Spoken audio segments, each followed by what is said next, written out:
बात करें नई हुकूमत की पहली मॉनेटरी पॉलिसी का इजलास आज होगा। इजलास में आइंदा के लिए शरह सूद का तयन किया जाएगा। मॉनेटरी पॉलिसी कमेटी का इजलास governor state bank Jameel Ahmed की सरबराही में होगा। मुल्क में शरह सूद इस वक्त बुलंद तरीन सतह 22% पर है और आपको बता रखे गए इजलास में आइंदा के लिए शरह सूद का तयन किया जाएगा और इसकी सरबराही governor state bank Jameel Ahmed करेंगे। इस हवाले से मजीद जानते हैं, हमारे साथ मौजूद है नुमाइंदा बी न्यूज़ आबिदा खान से। आबिदा, आगाह कीजिएगा, आज इजलास होगा?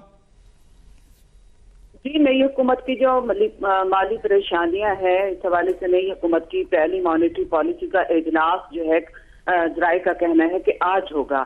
इजलास में आइंदा के लिए शरह सूद का तयन भी किया जाएगा। मॉनेटरी पॉलिसी कमेटी का इजलास governor state bank Jameel Ahmed की सरबराही में होगा।